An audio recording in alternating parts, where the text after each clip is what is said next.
হে ইব্রাহিম, তুমি জানতে না তোমার শরীর নিচে দুম্বা কোরবানি হচ্ছে, তুমি একবারও টের পাওনি। অতএব তুমি তোমার সন্তানকেই, তুমি তোমার স্বপ্নকেই বাস্তবায়ন করেছো, তুমি উত্তীর্ণ হয়েছো। এবার আল্লাহ সালাম পাঠিয়ে দিলেন, সালামুন আলা ইব্রাহিম। ইব্রাহিম, আমি আল্লাহর পক্ষ থেকে তোমার জন্য সালাম পাঠিয়ে দিলাম। সুবহানাল্লাহ।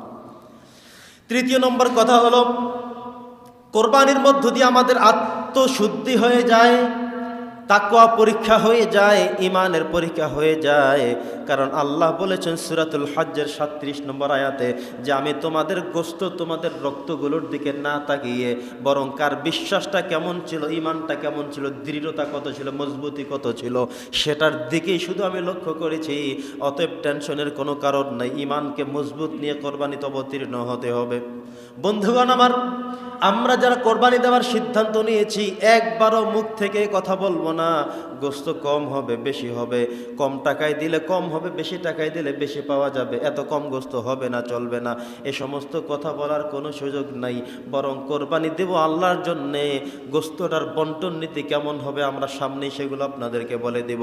আমাদের একটা কথাই মনে রাখতে হবে, আল্লাহর জন্যই করছি, আল্লাহই যেন আমার কোরবানিকে কবুল করেন আর আমাকে যেন মুহসিনিনদের কাতারভুক্ত করে দেন।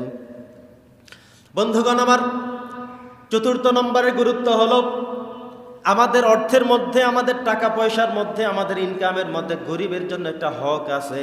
এই হকটা যেন আমরা পূর্ণ করি, সেজন্য বিধান দেয়া হয়েছে। দরিদ্র অভাবী যারা, তাদের জন্য আমরা কোরবানি দিয়ে একটা অংশ দেই কিনা বলেন? 3 ভাগ করে 1 ভাগ গরিবদেরকে দিয়ে দেই। আল্লাহ এটাই চেয়েছেন যে তোমাকে অনেক ধনাঢ্য করেছি, সম্পত্তিশালী করেছি, সুতরাং তুমি তো প্রতিনিয়ত গোশত কিনে খাও, তুমি তো প্রতিনিয়ত ভালো ভালো খাবার খাও।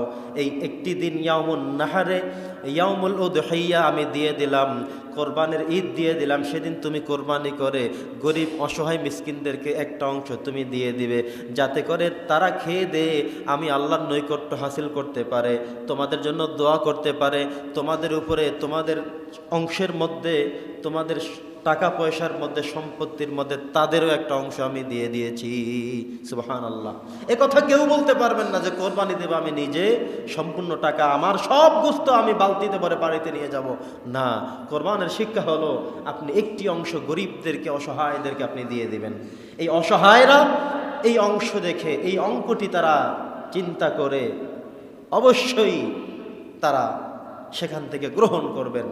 বন্ধুগণ আমার, এজন্যে আমাদের সবার মনে রাখতে হবে আমরা যেন আল্লাহ সুবহানাহু ওয়া তাআলার এই গুরুত্বপূর্ণ বিধানের দিকে অত্যন্ত গুরুত্বের সাথেই বাস্তবায়নের সিদ্ধান্ত নেই।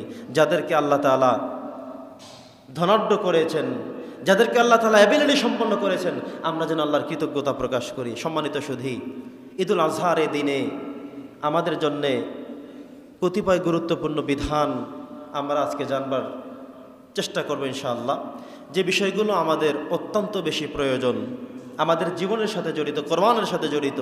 আজকে ফজর থেকে আমরা তাকবীর বলা শুরু করেছি, পড়েছেন আপনারা? পড়েছেন?